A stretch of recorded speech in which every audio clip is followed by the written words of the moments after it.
अस्सलाम वालेकुम, नमस्ते। सभी मेरे दोस्तों को, भाइयों बहनों को, सभी को प्यार भरा नमस्कार। अस्सलाम वालेकुम। कोरोना सब तरफ छाया हुआ है। मुझे उम्मीद है कि हम सब घर पर ही बैठे हैं और सोशल डिस्टेंसिंग का जो एक नॉर्म्स बताया है वो सब हम ठीक से मेंटेन कर रहे हैं। घर के बाहर नहीं निकलना है, ये जो हमें कहा गया है, तो घर के बाहर निकलना नहीं है। और डॉक्टर्स भी कह रहे हैं, एक्सपर्ट्स कह रहे हैं कि अगर कोरोना को भगाना है तो घर पे ज़्यादा रुकना है। ये लड़ाई हॉस्पिटल्स और डॉक्टर से ज़्यादा हमें लड़नी है। डॉक्टर्स उनका काम कर रहे हैं, लेकिन अगर हम घर से बाहर नहीं निकलेंगे। आज हम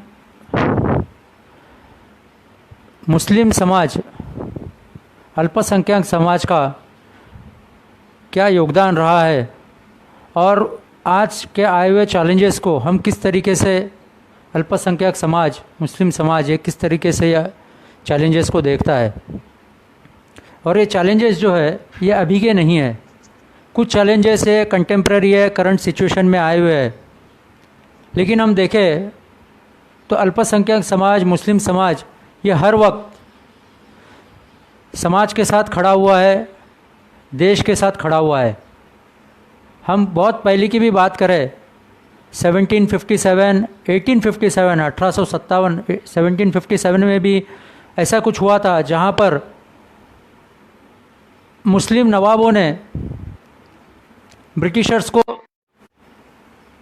तो मेरा ये मानना है कि 1850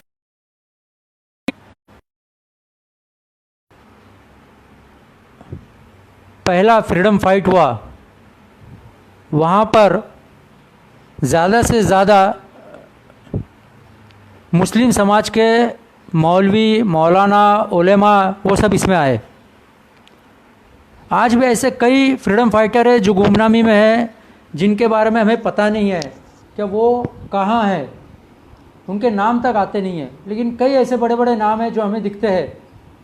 बहादुर शाह ज़फ़र जो आखिरी नवाब थे, आखिरी रूलर थे इंडिया के, मुग़ल रूलर, तो वो जो है उनका नाम आता है। लेकिन ये सारे बड़े बड़े नाम हैं, ऐसे कई नाम हैं। 27,000 से ज़्यादा मुस्लिम लोगों ने बलिदान दिया, शहादत दी 1857 के पहले फ्रीडम फाइट में। उसमें से 225 तो औरतें थी। हमें कई बार बड़े बड़े नाम दिखते हैं, लेकिन ऐसे भी कई नाम हैं जैसे बेगम हज़रत महल। बेगम हज़रत महल ने, जिन्होंने हेनरी लॉरेंस को, उनके ब्रिटिश आर्मी को 30 जून 1857 को वो लड़ाई में हराया था। कई ऐसे औरतों के नाम आते हैं, कई आदमियों के मौलाना के नाम आते हैं। फैज़ाबाद में मौलवी अहमदुल्ला शाह, जिनको डंका शाह के नाम से भी जाना जाता है, मौलाना बरकतुल्ला खान भोपाल से, जिनके याद में बरकतुल्ला यूनिवर्सिटी भोपाल में बनी हुई है। मोहम्मद अशफाकुल्ला खान शाहजहाँपुर के, खान अब्दुल गफ़ार खान सरहद गांधी जिन्हें कहा जाता है, जिनकी 95 के उम्र में उनका इंतकाल हुआ। 95 के उम्र में से 45 के साल तो उन्होंने जेल में काटे।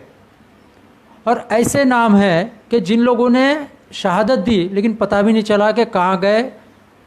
तो ऐसे गुमनामी में कुछ नाम है, जैसे मौलाना हसरत मोहानी जो बहुत बड़े उर्दू पोएट भी थे, सैयद रहमत शाह जो गदर पार्टी के फाउंडर थे, जिन्होंने अंडरग्राउंड रिवॉल्यूशनरी पार्टी बनाई और फ्रांस से काफ़ी ऑपरेट किया। ऐसे काफ़ी नाम है। अली अहमद सिद्दीकी फैज़ाबाद से, सैयद मुस्तफ़ा हुसैन जौनपुर से, जिनको 1917 में फांसी दी गई, उमर सुबहानी जो बहुत बड़े इंडस्ट्रियलिस्ट थे। ऐसे इन लोगों के नाम हमें आते हैं जिनकी शहादत हुई है, लेकिन ये काफ़ी नाम गुमनामे में चले जाते हैं। हमें कई बार ये पता नहीं चलता कि ये लोगों के नाम सामने क्यों नहीं आ पाए। तो इसकी क्या वजह हो सकती है? ये तो 1857, उसके बाद भी 1947 तक का अगर हम नाम ले, ऐसे कई नाम हैं। मौलाना अबुल कलाम आज़ाद जो बहुत बड़े उर्दू के, अरबी के, पर्शियन के जाने माने एक्सपर्ट थे, और उन्होंने महाभारत और रामायण को अरबी और पर्शियन में ट्रांसलेट किया था। कांग्रेस पार्टी के प्रेसिडेंट थे। ऐसे मौलाना अबुल कलाम आज़ाद है। मोहम्मद अली ब्रदर्स है, मोहम्मद अली ब्रदर्स का भी नाम काफ़ी आता है। मोहम्मद, ऐसे कई नाम हैं। और इनके बहनें, इनकी माँ, इनके बीवियाँ, ये भी इनमें काफ़ी थे। जैसा खान अब्दुल गफ़ार खान जो है, सरहद गांधी, उनकी बेटी मेहरताज, ये इसमें काफ़ी सक्रिय थी इंडियन फ्रीडम के सारे फ्रीडम फाइट में। साथ में आबिदी बेगम जो मोहम्मद अली की माँ थी, अमजदी बेगम जो मोहम्मद अली की बीवी थी, जुलेखा बेगम मौलाना अबुल कलाम आज़ाद की बीवी, ये सारे लोग इसमें सक्रिय रहे हैं। ऐसे कई औरतें हैं जिन्होंने अपनी शहादत पेश की, लेकिन इन सब का अभी भी जिस तरीके से नाम आना चाहिए था सामने नहीं आया है। ये सारे फ्रीडम फाइट में आज भी हमारे गुमनामी में चले गए हैं। और ये तो फ्रीडम फाइट में थे, लेकिन ऐसे कई industrialist, Indian national army Netaji के साथ में जिन लोगों ने काम किया, जैसे कैप्टन शाहनवाज खान, और ऐसे उनके साथ में कई लोगों ने उनको पैसा भी दिया। उस वक्त में 1942-44 में करोड़ों रुपए, 1 करोड़ रुपए, 30 लाख रुपए, 10 लाख रुपए इंडियन नेशनल आर्मी की पूरी फौज खड़ा कर मुस्लिम पर पैसा लगाया। तरीके से नेताजी के फौज में, नेताजी ने जो मिनिस्ट्री इन एग्जाइल जो बनाई थी 19 में से, तो इस तरीके से काफ़ी नाम आते हैं।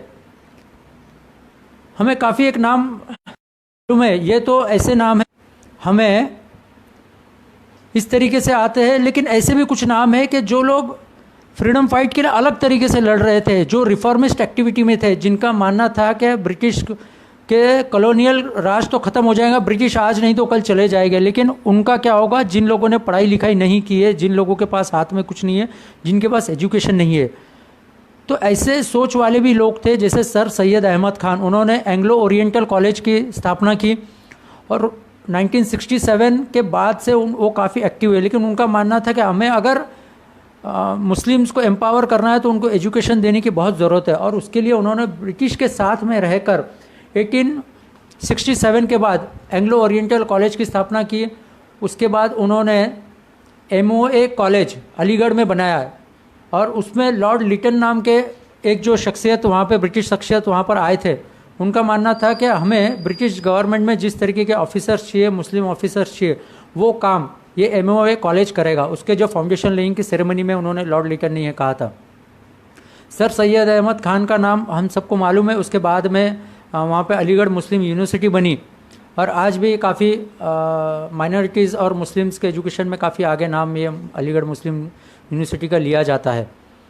तो इस तरीके से मौलाना अबुल कलाम आज़ाद का भी मानना था कि मुस्लिम्स को एजुकेशन में आगे जाने की ज़रूरत है, ताकि वो एम्पावर हुए, तभी वो ताकत से लड़ पाएंगे, फ्रीडम फाइटर हो सकते हैं, और ब्रिटिश को अगर भगाना है इंडिया से। तो इस तरीके से, और मौलाना अबुल कलाम आज़ाद वो एक ऐसे पर्सनालिटी थे उस वक्त जिन्होंने कहा था कि हमें पाकिस्तान नहीं चाहिए, हम इंडिया में ही खुश और इंडिया में ही रहना चाहते। इस तरीके के सारे पर्सनालिटीज़ हमें फ्रीडम फाइट में माइनॉरिटीज़ और मुस्लिम कम्युनिटी से मिले हैं। उसके बाद भी हम अगर देखें तो कई ऐसे इंडस्ट्रियलिस्ट है, बिजनेसमैन है, जिन्होंने इंडियन गवर्नमेंट के GDP बढ़ाने में काम किया है। यहाँ पे ऐसे काफ़ी नाम हमें दिखते हैं, और काफ़ी ऐसे साइंटिस्ट है, सोशल साइंटिस्ट है, जिन लोगों ने काफ़ी बड़ा कंट्रीब्यूशन यहाँ पर देश को आगे बढ़ाने में दिया है। हमें सबको मालूम है सलीम अली, डॉक्टर सलीम अली ऑर्निथोलॉजिस्ट थे, जिनका बर्ड वॉचिंग और बर्ड्स के ऊपर काफ़ी रिसर्च है। BNHS, Bombay natural history society में अगर हम जाएंगे तो हमें मालूम है डॉक्टर सलीम अली का किस तरह काम है। डॉक्टर APJ कलाम का नाम हम कभी भूल नहीं सकते। जिस तरीके से उन्होंने काम किया, missile man of India, president was a president of India. तो डॉक्टर एपीजे कलाम जो साइंटिस्ट थे, तो ये इनका जिस तरीके से नाम आता है, जिस तरीके से इनका काम रहा है देश को आगे बढ़ाने में, देश के तरक्की में, साथ में ऐसे भी इंडस्ट्रियलिस्ट है, बिजनेसमैन है जिन्होंने बिजनेस के माध्यम से काफ़ी कंट्रीब्यूशन रहा है। जब जब देश के सामने संकट आया, जब जब देश के सामने कुछ इश्यूज आए हैं, जैसे हमदर्द हम सबको मालूम है, एक ऐसा ब्रांड है जिन्होंने यूनानी मेडिसिन पर रिसर्च किया। 1906 में हकीम हाफिज़ अब्दुल मजीद, इन्होंने हमदर्द की स्थापना की और ओल्ड दिल्ली में उन्होंने स्थापना की। उसके बाद से हमदर्द जो ब्रांड हम सबको मालूम है, रूह अफ़ज़ा जो एक बहुत बड़ा ब्रांड है, वो हमदर्द से आता है। उसके बाद में हमदर्द का बहुत सारे प्रोडक्ट, और उनको 1965 में पद्मश्री दिया गया। फिर एक कंपनी एक हबील खुराकी वाला, उन्होंने 1967 में वोकार्ड जो है फार्मास्यूटिकल कंपनी, उन्होंने 1967 में कलकत्ता में स्थापना की। सिप्ला नाम की कंपनी ख्वाजा अब्दुल हमीद 1935 में फार्मास्यूटिकल कंपनी की स्थापना हुई और काफ़ी रिसर्च किया, और आज दुनिया के कुछ टॉप के कंपनीज़ में उनका नाम है। अभी जो सिप्ला का नाम फिर एक बार आया, शुरुआत के जब कोरोना का सबसे ज़्यादा फैला हुआ, तब इक्विपमेंट्स बनाने का काम किया। तब ख्वाजा अब्दुल हमीद के बेटे हैं यूसुफ हमीद, इन्होंने कहा कि मैं इसमें जो लगने वाले इक्विपमेंट्स है, प्रोटेक्टिव इक्विपमेंट्स, गेयर्स और दवाई जो है खास करके, ये मैं no profit no loss basis पे इंडियंस को दूंगा। तो इस तरीके से ये यूसुफ हमीद हमारे सामने आए। इनको 2005 में भारत सरकार ने पद्म भूषण से नवाजा है। ऐसे कई सोशल साइंटिस्ट का नाम है जो अभी पिछले साल हमारे महाराष्ट्र के बीड से शब्बीर भाई है, उनको गौ पालक के तौर पे जो कई सालों से गौ पालन कर रहे हैं और गौ रक्षा के लिए काम करने वाले शब्बीर भाई को पद्मश्री दिया भारत सरकार ने पद्मश्री से नवाजा। तो ये इस तरीके से ये सारे नाम हमारे सामने आते हैं। तो ये जो है ये कंट्रीब्यूशन ये रहा है। लेकिन कई बार ये जब कंट्रीब्यूशन की बात आती है, जब कुछ, तो इन्हें कभी इस तरीके से आइडेंटिफाई नहीं किया जाता। ये तो मैंने बड़े बड़े नाम बताया, ऐसे कई हमारे शहरों में बिजनेसमैन से होटलरिस्ट है, और इसके अलावा बहुत सारे।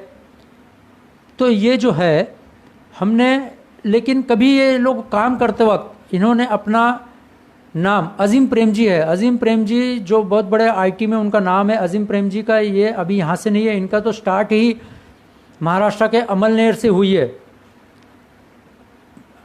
अमलनेर में, जलगांव ज़िले में इनकी अभी भी ऑयल फैक्ट्रीज़, और उसके वजह से ये डालडा कंपनीज जो है, वनस्पति, ये सब सारे बनाते थे। फिर बाद में आईटी में गया, इंडिया में आईटी बूम हुई, वहाँ से अजीम प्रेम जी का नाम काफ़ी चल पड़ा, और इस तरीके से कंट्रीब्यूशन रहा है। लेकिन ये जब कंट्रीब्यूशन करते वक्त ये कभी एज ए मुस्लिम हूँ मैं, इसलिए ऐसा कभी कहा नहीं इन्होंने। आप देखिए अजीम प्रेम जी का कहीं पर भी इनका ऐसा कभी स्टेटमेंट आया नहीं है कि मैं मुस्लिम हूँ और मैं मुस्लिम हूँ इसलिए कंट्रीब्यूट कर रहा हूँ। या फिर सिप्ला के यूसुफ हमीद, इन्होंने कभी ये नहीं कहा कि मैं मुस्लिम हूँ इसलिए देश के लिए कंट्रीब्यूट कर रहा हूँ। ये तो मेरा फ़र्ज़ बनता है, मैं जहाँ कहीं पर भी हूँ, जिस देश में रह रहा हूँ, वहाँ पर उस देश के उस मिट्टी से मैं वफ़ादार रहूँ, और उस देश पर जो भी संकट आए तो मैं उस देश के सभी नागरिक के लिए मैं खड़ा रहूँ। आप मुझे ये बता दीजिए, डॉक्टर एपीजे कलाम का कोई भी स्टेटमेंट उन्होंने कहा है कि मैं मुस्लिम हूँ इसलिए मैं साइंटिस्ट बना, या फिर सिप्ला के यूसुफ हमीद ने कभी कहा हो।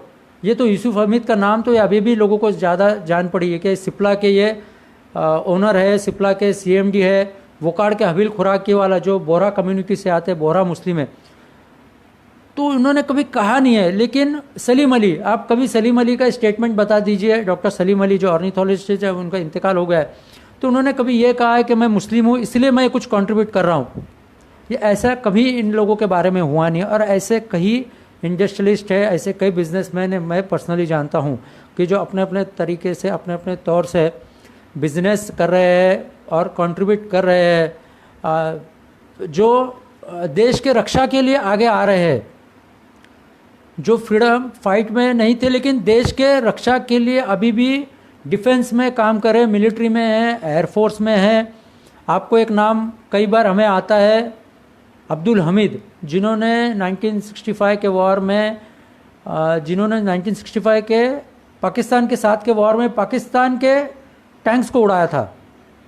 ऐसे अब्दुल हमीद, जिनकी शहादत तो हमें दिखकर सामने आती है, लेकिन आज भी जो डिफेंस में फ्रंट में काम कर रहे हैं, ऐसे नेवी में है, वो कभी ये कह के नहीं जाते डिफेंस में कि हम मुस्लिम हैं इसलिए डिफेंस में जा रहे हैं।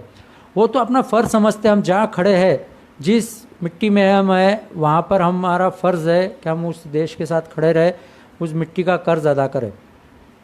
तो ये इस तरीके से सोच हर वक्त हर टाइम में मुसलमानों के साथ में रही है, और वो जिस जगह पे जिस कैपेसिटी में हो वो कंट्रीब्यूट करते आ रहे हैं। मुझे ऐसे कई पुलिस ऑफिसर्स मालूम है कि जिन्होंने पुलिस में भर्ती हुए हैं, IAS IPS ऑफिसर्स है, अभी भी कोरोना के जो सारे लड़ाई लड़ रहे हैं, इसमें डॉक्टर्स है कि जिन लोग जो कंधे से कंधा लड़ाकर, कंधे से कंधा खड़े रहकर ये सारे कोरोना के फाइट में एक साथ आ रहे हैं। कई ऐसे डॉक्टर्स है, कई पुलिस ऑफिसर्स है जिन्होंने कई कुर्बानियाँ दी। मतलब एक नाम आया है, तो जिन्होंने शादी, एक लेडी पुलिस ऑफिसर है जिन्होंने अपनी शादी पोस्टपोन कर दी है कि नहीं, पहले मेरा फ़र्ज़ है कि मैं अपनी ड्यूटी फ्रंट लाइन पे खड़े रहूँ, बाद में मैं मेरी शादी के लिए वक्त दूंगी। तो इस तरीके से ऐसे नाम आते हैं। लेकिन जब ऐसे नाम आते हैं तब ये कहीं पर भी ये नहीं कहते कि मैं मुस्लिम हूँ, मैं मुस्लिम हूँ, मैं मुस्लिम हूँ, और मैं मुस्लिम हूँ इसलिए ये कर रहा हूँ। क्योंकि ये तो फ़र्ज़ है ही, ये करना है। हम जिस देश में रह रहे हैं, हम इंडियन है, हम भारतीय है, और भारतीय होने की वजह से हमारा फ़र्ज़ है।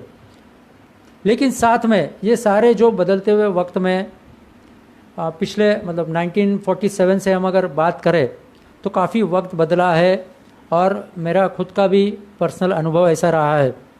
मैं जब अखिल भारतीय विद्यार्थी परिषद का, मैंने सामाजिक काम ही सब सीखा अखिल भारतीय विद्यार्थी परिषद के वजह से, और अखिल भारतीय विद्यार्थी परिषद में जब से काम करना चालू किया है 1990, तो तब से लेके अब तक 1992 में भी जब मैंने काम चालू किया जून में, उसके बाद दिसंबर में राम मंदिर बाबरी मस्जिद का इशू काफ़ी ज़ोरों से था। जब मैं काम कर रहा था तब भी था। उसके बाद में राम मंदिर बाबरी मस्जिद 6 दिसंबर को बाबरी मस्जिद गिराई गई। उस वक्त भी माहौल अलग था। 93 के जनवरी में बहुत दंगे फसाद हुए, बम्बई में हुए और भी कई जगह पे हुए। मैं चूँकि बम्बई के करीब कल्याण में रहने वाला हूँ, तो मुझे ये बहुत नज़दीक से देखने मिला कि ये किस तरीके से होता है। 1984 में भी हम सबको मालूम है, भिवंडी में ये इस तरीके के बहुत बड़े फसादात हुए, और उसके बाद भी होते रहे। मैं जब पूर्णकालिक था तब तो गुजरात के लाइव दंगे चल रहे थे, तब मैं बम्बई में पूर्णकालिक था विद्यार्थी परिषद का। लेकिन ये काफ़ी वक्त गुजरा है ये सारे चीज़ों में। जब कभी कंट्रीब्यूशन की बात आती है तो ये मुस्लिम थे इस तरीके से ये नहीं आता है, और हम भी कभी कहते हैं ना, जो कंट्रीब्यूट करता है वो कभी कहता है। ज़कात का बहुत बड़ा फंड्स जाता है मुस्लिम कम्युनिटी से ज़रूरतमंदों को, जो ज़कात के मुस्तहिक है उनके लिए। लेकिन कभी इस तरीके से ये बात नहीं कही जाती कि ये कंट्रीब्यूशन मुस्लिम कम्युनिटी से है। लेकिन जब कुछ नेगेटिव होता है तो तुरंत उस पर लेबलिंग हो जाती है कि ये मुस्लिम कम्युनिटी के है। कई बार एक ये जो लेबलिंग जो हुई है, तब एक जो वर्ड काफ़ी आता है, और ये वर्ड आता है कि जिहाद। और ये जिहाद का मीनिंग जो होता है कई बार ये नेगेटिव टर्मिनोलॉजी में काफ़ी बड़ा है। उसकी दो वजह, एक तो कम्युनिटी से ये बड़ा है, मतलब मुस्लिम समाज का मुझे लगता है कि इसमें बहुत बड़ा हाथ है, इसमें दोष है कि ये जो जिहाद का ये हम समझ बता नहीं पाए। जिहाद का मतलब ही है क्या, हम शांति से अल्लाह को, हम अपने आप को अल्लाह की तरफ समर्पित करें। लेकिन जब से क्रॉस बॉर्डर टेररिज्म बढ़ा है पाकिस्तान के तरफ से, जब टेररिज्म जब पाकिस्तान को ऐसा लगा कि ये देश को हमको कमज़ोर करना है, भारत को, तब टेररिज्म को बढ़ावा दिया है। और मुस्लिम के ही रहने वाले मुस्लिम जो टेररिज्म के शिकार हुए हैं, जिन लोगों ने टेररिज्म को स्वीकारा, उनको लगा कि जिहाद करना, और जिहाद का मतलब पहले से भी है, इस्लाम में भी है, लेकिन वो जिहाद जो है वो अंदर से लाना, बुराइयों को ख़त्म करना, अपने अंदर की बुराइयों को भी ख़त्म करना एक जिहाद है। अपने में की जहालत ख़त्म करना ये भी एक जिहाद है। मेरे में अगर मैं शराबी हूँ तो मेरे में शराब और जुए की लत ख़त्म करना ये भी एक जिहाद है। लेकिन हम जिहाद को इस मतलब से न लेते हुए हर बात एक लड़ाई करना, लड़ाई में उतर जाना, बॉम्ब ब्लास्ट करना, ये सामने वाले को मार देना, जो काफिर का मतलब कई बार गलत तरीके से लिया जाता है। तो ये सारे जो है गलत फहमियाँ मुस्लिम कम्युनिटी की बाहर लाना, ये सारा भी मुस्लिम समाज इसके लिए अधिकतर जिम्मेदार है।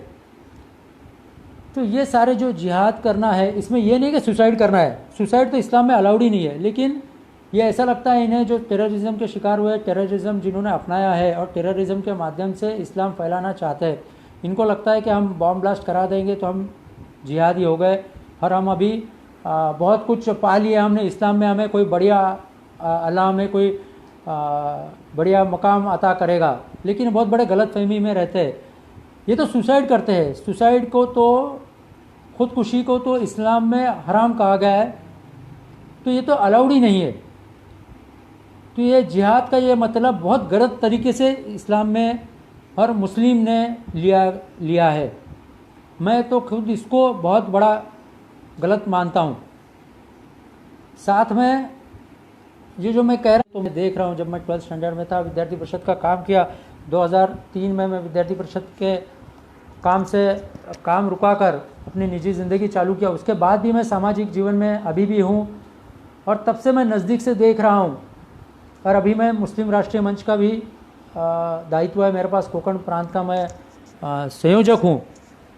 कोंकण प्रांत का काम देखते हुए भी मैं मुस्लिम समाज में भी जाता हूँ, कश्मीर में जाना हुआ है। और ऐसे कई मुस्लिम, अभी चूँकि मैं मुस्लिम समाज से हूँ, मुस्लिम कौम के समस्याओं को नज़दीक से पढ़ता नहीं हूँ, तो जानता हूँ, अनुभव करता हूँ कई बार। तो मैं खुद फील करता हूँ कि क्या हो रहा है। मस्जिदों में जाते हैं हम, मदरसाओं में जाते हैं, मोहल्ले में जाते हैं, मुस्लिम भाई हमारे, मुस्लिम दोस्त हैं, काफ़ी लोगों से डिस्कशन होता है, चर्चाएं होती रहती कि ये कहाँ जा रहे हैं हम, किस तरीके से ये आगे ले जाना चाहिए, ये सारे जो समस्याएं आ रही है बदलते हुए वक्त में। तो ये सारों का अलग अलग लेयर्स है। एक लगता है कि इसका हल शायद पॉलिटिकल है, शायद इसका हल सोशल है, शायद इसका हल रिलीजियस है, शायद इसका हल ये सब नहीं है तो कुछ और है। तो लेकिन ये इसके चैलेंजेस, ये किस तरीके से, how Muslim community look at this challenges, how they want to find out the way out of it. क्योंकि बदलते हुए वक्त में ये भी मैंने देखा हूँ कि ये जो गैप है Muslim and other Muslim community, ये काफ़ी बढ़ गया है। ये क्यों ऐसा हो रहा है, मतलब ये गैप बढ़ने की वजह क्या है? ये मुस्लिम कम्युनिटी ऐसा चाहता है कि ये गैप हो, ये कोई और चाहता है कि इस तरीके से गैप हो, या मुस्लिम खुद चाहता है कि ये नहीं, हम मुस्लिम एक अलग पहचान बनाए। लेकिन देखने में आता है कि ये हमारा ही कुछ इस तरीके से जहन बन गया है कि हमें हर चीज़, गवर्नमेंट जो भी देता है, कोई भी पार्टी सत्ता में हो, गवर्नमेंट हमें जो भी देता है हम उसका अपोज करें। गवर्नमेंट ना निकलो तो हम उसका ज़्यादा अपोज करेंगे। हम कहेंगे कि नहीं, हमें कौन रोकता है, देखेंगे, हमें तो बचाने वाला अल्लाह है, मारने वाला अल्लाह है। बेशक बचाने वाला भी अल्लाह है। अल्लाह ने ये नहीं कहा है कि हम हमारा कॉमन सेंस बाजू में रखें। अल्लाह ने ये नहीं कहा है कि हम हमारा दिमाग बाजू में रखें। अगर हम आग कहीं पर लगी है और हम आग में कूद जाएंगे और कहेंगे कि नहीं, अल्लाह ने हमें बचाया नहीं, तो ये तो हमने हमारा कॉमन सेंस बाजू में रख दिया है। वैसे ही अगर अभी कोरोना का चल रहा है, तो अगर कहा गया है कि बाहर ना निकले, तो हम बाहर नहीं निकलना चाहिए। अगर कहा गया है कि इसके लिए सैनिटाइज़र का इस्तेमाल करें, तो सैनिटाइज़र का इस्तेमाल करना चाहिए। अगर कहा गया है कि मास्क पहन के बाहर निकले, तो मास्क पहन के बाहर निकले। मुंह को कवर करे तो मुंह को कवर करे। अगर हमें कहा गया है कि ये इस तरीके से, अभी ये और एक एग्जांपल है, मेरा भाई, छोटा भाई सऊदी में है, जेद्दा में, तो ये कोरोना के सारे माहौल में उनसे भी बात हो रही है।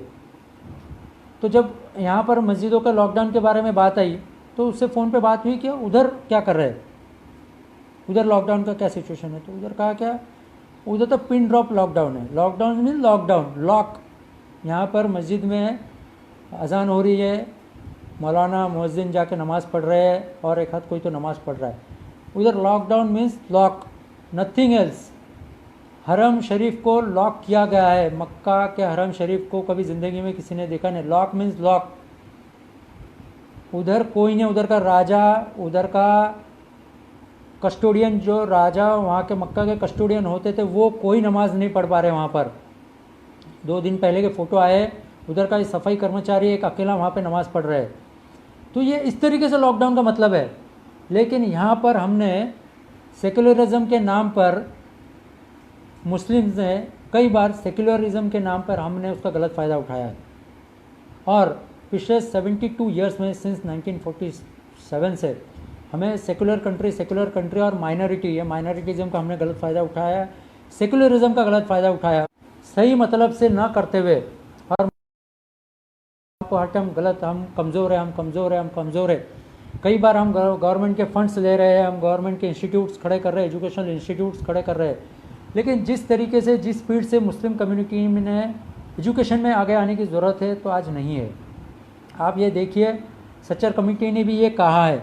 2006 नवंबर में सच्चर कमेटी का रिपोर्ट आया था। अभी उसको भी 2006 के बाद अब उसको 14 साल हो गए, लेकिन फिर भी हमें जिस तादाद में मुस्लिम कम्युनिटी ने एजुकेशन में आने की ज़रूरत है, IIT, IIMs, टेक्नोलॉजी में, मैनेजमेंट में, इंडियन इंस्टीट्यूट ऑफ साइंस में, आप ये देखेंगे तो अब भी मुस्लिम्स उतने नंबर्स में नहीं है, डॉक्टर्स नहीं है।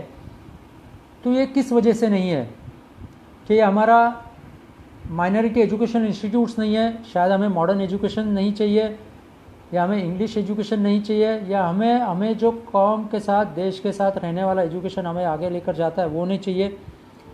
हमारे देश के संविधान में कहीं पर ये नहीं कहा है कि हमें हमारा मज़हबी एजुकेशन रुकाया जाए। वो तो कहता है आपको जो भी आपका मज़हब है आप उसको फॉलो कीजिए, मज़हब है। आप कुरान शरीफ पढ़ो, और सिर्फ पढ़ो मतलब समझ के पढ़ो, अच्छे से पढ़ो, उसके मतलब के साथ पढ़ो। तो ये सारे जो चीज़ें हैं, ये हमारे देश के संविधान कहता है, हमारे एजुकेशनल इंस्टीट्यूट्स फॉर्म करने का राइट दिए हुए हैं। तो ये इस तरीके से जो हम करना चाहिए, ये अभी भी जिस गति से करना चाहिए था, ये हम अभी भी ये नहीं कर पा रहे हैं। तो ये सारे जो चीज़ें हैं, हम ये तवज्जो दे। मुस्लिम कम्युनिटी जो एक अभी भी एजुकेशन में पीछे है, ये एक बहुत बड़ा चैलेंज है।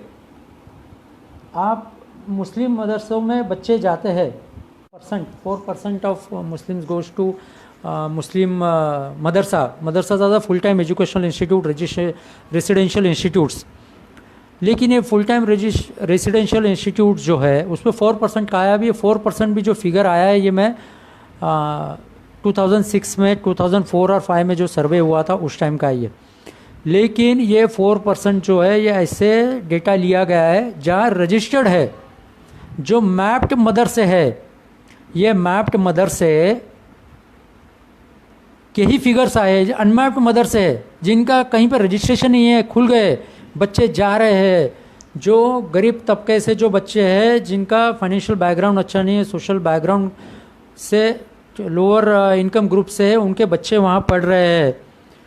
लेकिन ऐसे अनमैप्ड मदरसे, उनका कहाँ से फिगर्स आ रहे हैं? उनके फिगर्स नहीं है। ना ही उन पे गवर्नमेंट तवज्जो दे रहा है, ना ही उन पे माइनॉरिटी बोलकर, माइनॉरिटी इंस्टीट्यूट से उनके रिपोर्ट्स मत कलेक्ट करो या फिर उनका सर्वे मत करो, इस तरीके से भी कुछ बातें आती है। तो मैं चाहता हूँ ये चैलेंजेस है, आप उनको एम्पावर करो, ऐसे सारे मदरसाओं के बच्चों को एम्पावर करो, उनके जो रिलीजियस टेक्स्ट है उनको डिस्टर्ब ना करते हुए उनको एम्पावर करो। उनके लिए कुछ नया एजुकेशन सिस्टम में कुछ लाइए, साइंस, मैथ्स, स्किल डेवलपमेंट, साथ में soft skill development, how to gain confidence, soft skills development. ये सारे चीज़ें मदरसाओं के बच्चों को भी हक है, वो मदरसा में पढ़ रहे। इसका मतलब ये नहीं कि सिर्फ वो कुरान शरीफ और हदीस ही पढ़े, बदलते हुए वक्त में उनको ये सब चीज़ें करने की काफ़ी ज़रूरत है।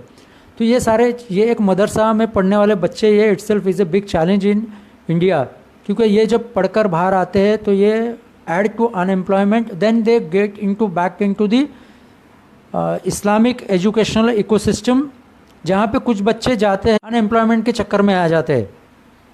तो ये इस तरीके से जो एक मदरसाओं का जो चैलेंज हमें, मदरसाओं के बच्चों का एजुकेशन का चैलेंज है इस्लामिक, और साथ में जिन लोग अभी भी आईआईटी आईआईएम से सरकारी नौकरी में मुस्लिम्स नहीं जाते, कितने numbers of IAS IPS IRS जो इंडियन पुलिस सर्विस में है, इंडियन एडमिनिस्ट्रेटिव सर्विसेज में है, तो बहुत कम फिगर है।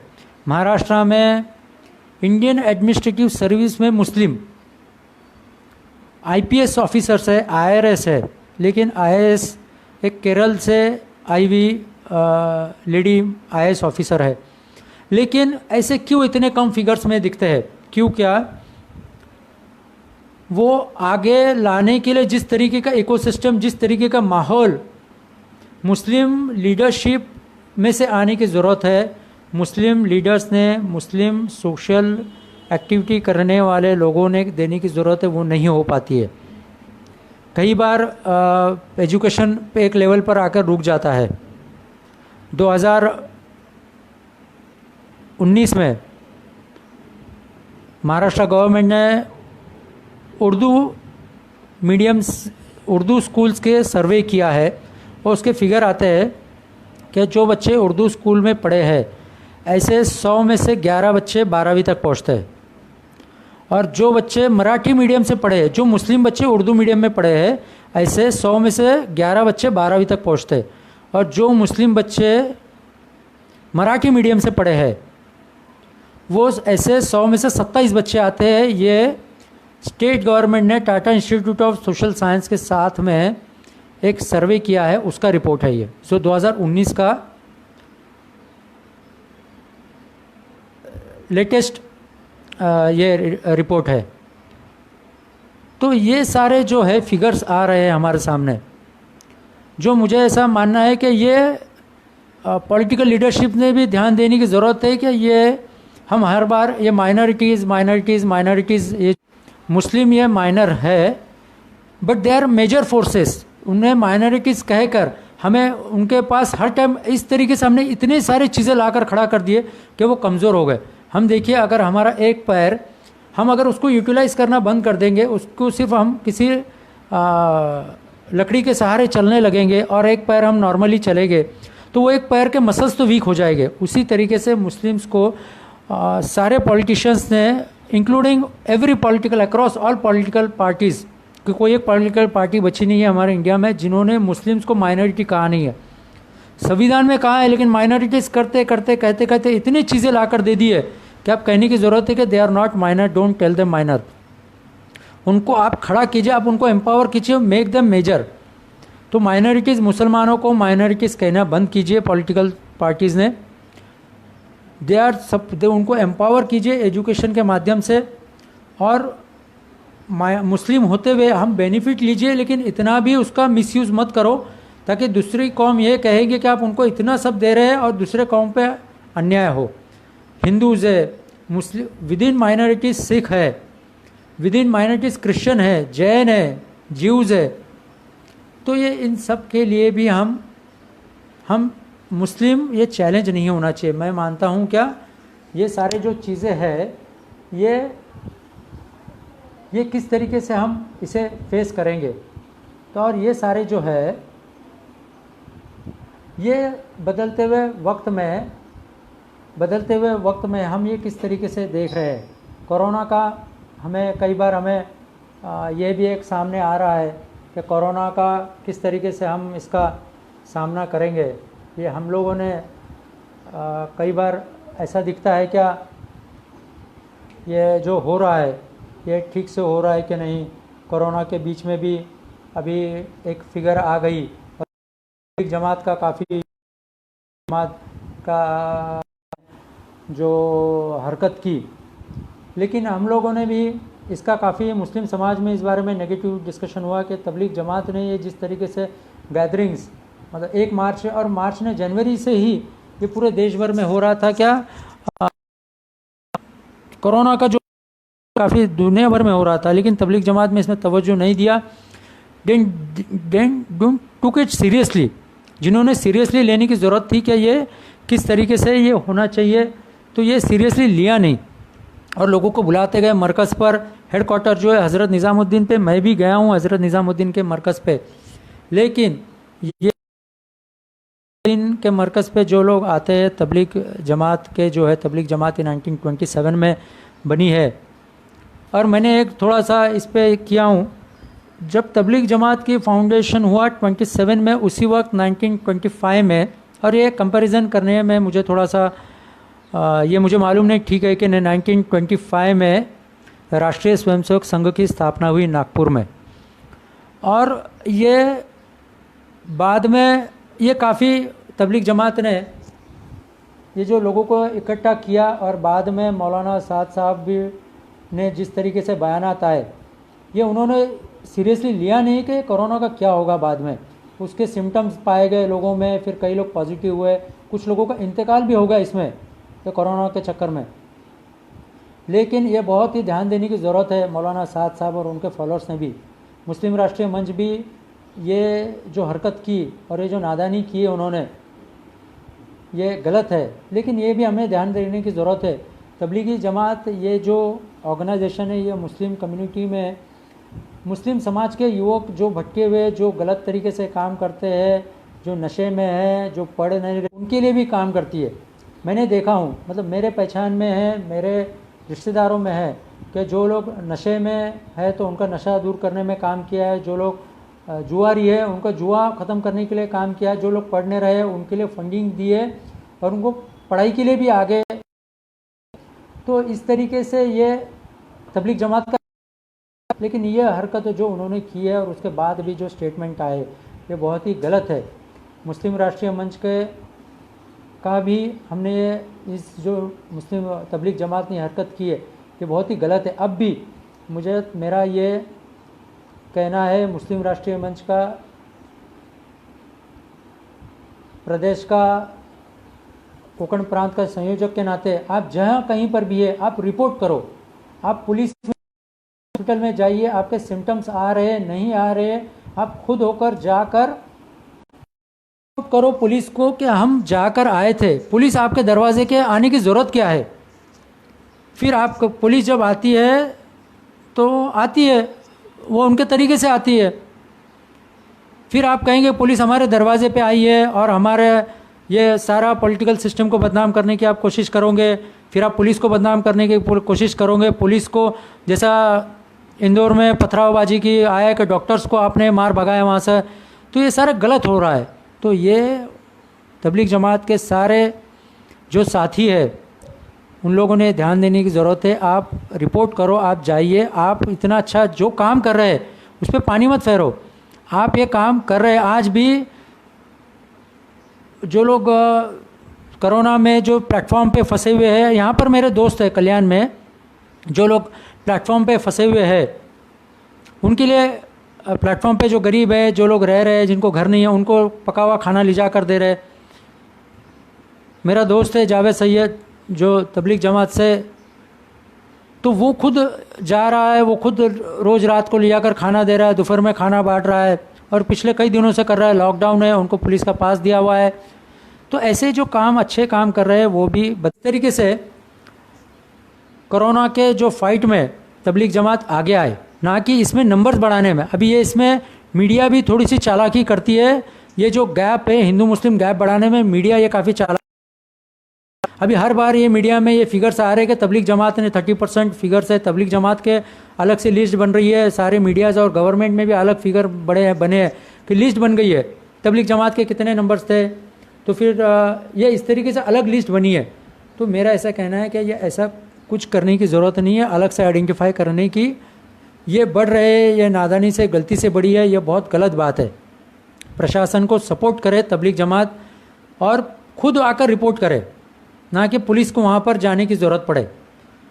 तो ये इस तरीके से ये हमारा काम जो हम कर रहे हैं, ये काम करें। आने वाले चैलेंजेस है और इसमें मुस्लिम युवक, अल्पसंख्यक समाज के जो युवक युवतियाँ, मुस्लिम लड़कियाँ पढ़ाई लिखाई करें। जब तक पढ़ाई लिखाई मुस्लिम लड़कियाँ नहीं करेंगी, वो फैमिली को एम्पावर नहीं कर पाएंगी, क्योंकि एक लड़की पढ़ती है तो पूरा घर पढ़ता है। मुस्लिम लड़कियों को पढ़ाई करने की बहुत ज़रूरत है। ऐसा कहीं कहा नहीं है इस्लाम में कि मुस्लिम लड़कियों को पढ़ने की ज़रूरत नहीं है, ऐसे कहीं कहा नहीं इस्लाम ने कि मुस्लिम लड़कियों ने डॉक्टर ना बने, इंजीनियर्स ना बने, डिज़ाइनर ना बने, और कहीं ये साइंटिस्ट बन सकती है और है। ऐसे कई साइंटिस्ट है जो इस कर रहे हैं, प्रोफेसर्स है बम्बई में, कई ऐसे लड़की कर रही है, प्रोफेसर्स है। तो ये सारे जो चीज़ें हम कर रहे हैं, तो ये हम आगे आने की ज़रूरत है, एम्पावर करने की ज़रूरत। जो आगे आए हैं ये इस तरीके से सोशल रिफॉर्मर हो गए। मैं ऐसे कई एक नाम नहीं लिया है, मेरे से छूट गया है। हमीद दलवाई जो एक बहुत बड़े मुस्लिम सत्यशोधक रह चुके हैं और जिन्होंने काफ़ी अच्छा काम किया है, और जो पूना से है, आज भी उनका काम नवाजा जाता है, काफ़ी नाम लिया जाता है। लेकिन जब वो काम कर रहे थे उनको मुस्लिम समाज से काफ़ी तकलीफ़ हुई। मुस्लिम समाज से नहीं है, सारे रिलीजियस लीडर से उनको तकलीफ़ हुई। तो ये इस तरीके से मुस्लिम सत्यशोधक समाज का भी काम रहा है। हमीद दलवाई का नाम ना ले महाराष्ट्र के और पूरे देश भर से, ऐसा हो नहीं सकता। क्योंकि इस तरीके से एजुकेशन रिफॉर्म्स में मुस्लिम सत्यशोधक समाज ने काम किया हुआ है। ख़ास करके तलाक पीड़ित महिलाओं के लिए उनको रोज़गार देना, उनका पुनर्विवाह, रीमैरिज के लिए काम किया है। और साथ में मुस्लिम लड़कियों के पढ़ाई के लिए भी मुस्लिम सत्यशोधक समाज ने काम किया। हमीद दलवाई जी ने जो काम किया है बहुत ही सराहनीय है। तो इस तरीके से काम कर रहे हैं। शैक्षणिक समाज में अभी ये कुछ सवाल आया है कि ये एजुकेशनल रिफॉर्म्स में किस तरीके से मुस्लिम समाज की ज़रूरत है। तो ये सही बात है, क्या मुस्लिम समाज में एजुकेशनल रिफॉर्म्स की बहुत ज़रूरत है। जैसा मैंने कहा, क्या लेकिन एजुकेशन अगर उर्दू मीडियम में दिया जाए, क्योंकि बाद में उर्दू मीडियम से पढ़ने के बाद में तुरंत इंग्लिश एक्सेप्ट करना ये थोड़ा सा टफ हो जाता है वर्नाकुलर मीडियम्स में सभी जगह पे, लेकिन उर्दू मीडियम में थोड़ा ज़्यादा हो जाता है। तो इसलिए ये जो फिगर आए थे, महाराष्ट्र गवर्नमेंट ने जो Tata institute of social science के साथ जो एक सर्वे किया है मराठी मीडियम के बच्चों का और उर्दू मीडियम के बच्चों का जो कंपैरिजन किया है उसमें, तो ये एजुकेशन सेक्शन में काफ़ी नंबर फिगर्स जो है वो एग्जैक्ट आते नहीं है मदरसाओं के। मैं खुद कई बार महाराष्ट्र गवर्नमेंट के जो वक्फ बोर्ड के, महाराष्ट्र गवर्नमेंट में मदरसा बोर्ड नहीं है तो वक्फ बोर्ड से कनेक्टेड है, तो वक्फ बोर्ड में भी इसके परफेक्ट फिगर नहीं है कि कितने मदरसे रन हो रहे हैं, कितने बच्चे पढ़ रहे हैं, किस एज ग्रुप में पढ़ रहे हैं, और वो कितने कारी बन रहे हैं, कितने मुफ्ती का एजुकेशन ले रहे हैं, कितने मौलवी का एजुकेशन ले रहे हैं, कौन हाफिज़ बन रहा है। इसका कोई डेटा, परफेक्ट डेटा नहीं है। तो इस तरीके से हायर एजुकेशंस में चेंज करने की ज़रूरत है। लेकिन प्राइमरी एजुकेशन में अब भी थोड़ी फंडिंग जो है गवर्नमेंट लेवल पे है, और प्राइवेट फंडिंग, CSR से फंडिंग जो प्राइमरी एजुकेशन में देने की ज़रूरत है, जो 10th और 12th जो बेस बनता है। और ऐसे जो बच्चे आगे आना चाहते हैं उनको एजुकेशनल गाइडेंस की ज़रूरत है, एजुकेशनल काउंसिल्स की ज़रूरत है। तो ऐसे जहाँ जहाँ पे एजुकेशनल इंस्टीट्यूट है, मेरा ऐसा मानना है कि ये एजुकेशनल रिफॉर्म्स, एजुकेशनल चेंजेस के जो अभी जो करंट सिनेरियो है कि जहाँ पर इंटीग्रेट करना है मुस्लिम कम्युनिटी, जो अभी थोड़ा सा मुझे ऐसा लगता है कि पिछले 30-40 सालों में काफ़ी दूर जाने लग गई। इसलिए मुस्लिम देखिए बस्तियों में रहने लग गए। मैंने जैसे कहा ना कि मुस्लिम को पॉलिटिकल लीडरशिप कई बार धोखे में रखती है, और पॉलिटिकल लीडरशिप धोखे में रखने का अक्रॉस ऑल पॉलिटिकल लाइन।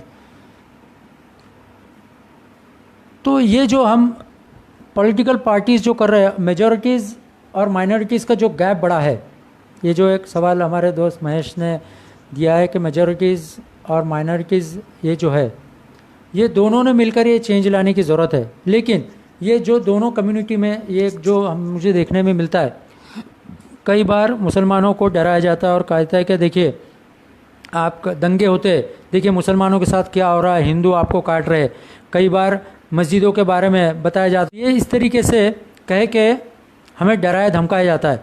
और वो मुस्लिम फिर जो नॉर्मल मुस्लिम है, जो चाहता है कि मैं भाई आगे पढ़ूँ, मैं कॉमन हिंदूज़ के साथ, जो मेरे हिंदू भाई है और भी उनके साथ बस्तियों में जाकर, साफ़ सुथरे बस्तियों में जाकर अच्छे से रहो, वो भी नहीं रहता है।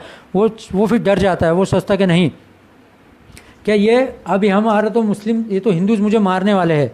लेकिन ऐसा नहीं है। मुस्लिम हिंदूज़ हमारे कोई दुश्मन नहीं है।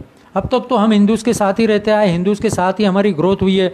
अगर देश में 80% मुस्लिम रहता है और अगर देश का 80% मुस्लिम हिंदूज कंट्रीब्यूट करता है देश को आगे बढ़ाने के लिए, तो 14% मुस्लिम इस देश के जो है उनका भी यही जिम्मेदारी है कि हम देश आगे बढ़े, कैसा आगे बढ़े। और यहाँ पे आज के तारीख में ज़रूरत है क्या हिंदूज़ ने, जो ये मीडियाज़ के माध्यम से कई बार आते हैं कि नेगेटिव मैसेजेस आते हैं, मेरे सारे हिंदू दोस्तों को भी ये कहना है कि सारे जो नेगेटिव मैसेजेस आते हैं ये गैप्स बढ़ाने में हेल्प होती है और ये इनका कुछ इंटेंशन होता है कि गैप बढ़ा रहे, बना रहे।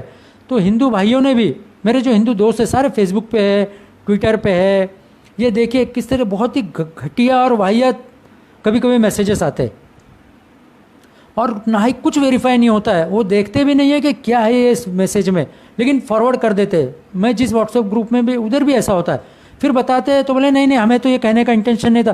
फिर कहने का इंटेंशन नहीं था तो फिर फॉरवर्ड क्यों किया व्हाट्सएप पे, क्यों फॉरवर्ड किया फेसबुक पे, क्यों फॉरवर्ड किया ट्विटर पे, क्यों फॉरवर्ड किया सोशल मीडिया पे।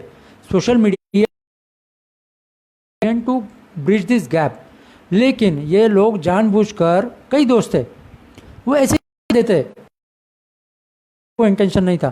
फिर इंटेंशन नहीं तो डाला क्यों तूने, क्यों, ये कोई ऐसा ऐसा दोस्त था उसके पास से आया था मैसेज, हमने फॉरवर्ड कर दिया। So it will be consider as your view point, भले उसका था। मीडिया में टीवी पर कई बार एंकर्स देखते हैं, कई बार ऐसा देखते देखते चिल्ला चिल्ला कर बात कर रहे हैं, कोई हिंदू लीडर होता है, कोई मुस्लिम लीडर होता है और वो चिल्ला चिल्ला कर अपनी अपनी बात रखते हैं। ये लोग जानबूझकर, उनको मालूम होता है कि ये गैप बढ़ाना है, ये गैप बढ़ाने से उनका घर चलता है, उनके फ़ायदा होता है, लेकिन कौम इससे पीछे जाती है। मेरे दोनों से, मुस्लिम लोगों से भी ये कहना है, मुस्लिम दोस्तों से, भाइयों से, और मुस्लिम राष्ट्रीय मंच तो कई बार ये अपील कर चुकी है कि ये इस तरीके से कोई भी मीडिया में बयानात आते हैं तो आप ये बयानात को नज़रअंदाज करो। और कई बार लगता है कि सच है, लेकिन इससे अगर गैप बढ़ता है तो भी मत डालो, क्योंकि इससे हमारे दोनों भी हिंदू मुस्लिम के बीच में आपसी तनाव पैदा हो रहा है। तो ये तनाव पैदा जो हो रहा है वो कम करने की ज़रूरत है। वेरेवर वी आर, मेरा तो खास करके संघ से जुड़े हुए जितने भी दोस्त हैं, आरएसएस से है, अखिल भारतीय विद्यार्थी, कहना है कि ये गैप कम किया जाए। कोरोना की जो हमारी फाइट चल रही है इसमें सारे हम एक साथ होकर आए हैं, नॉट एज एन हिंदू और मुस्लिम, हम सब भारतीय है और हमें भारतीय करके ये लड़ाई में सबको साथ में आना है।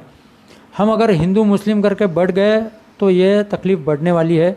मेरा सबसे गुजारिश है कि हम सब एक साथ लड़े, एक साथ आगे आए। मुझे मालूम है थोड़ा ज़्यादा वक्त लिया हूँ, लेकिन विषय ऐसा है।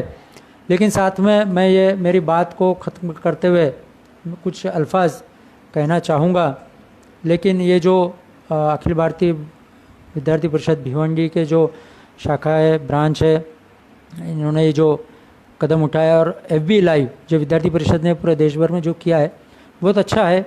इसी बहाने लोग घर में बैठे हैं लेकिन अपनी बात पहुंचा रहे हैं। तो ये अखिल भारतीय विद्यार्थी परिषद ने बहुत ही अच्छी एक्टिविटी की है ताकि मैं भी अपनी कुछ बात रख पाया हूँ। मैं एक बात ख़त्म करते हुए, देखिए कई बार हम दूसरे लोग करें, लेकिन जनाब राहत इंदौरी का बहुत फेमस शेर है, ना हम सफ़र से ना किसी हम नशी से निकलेगा, ना हम सफ़र से ना किसी हम नशी से निकलेगा, हमारे पाँव का कांटा है हम ही से निकलेगा।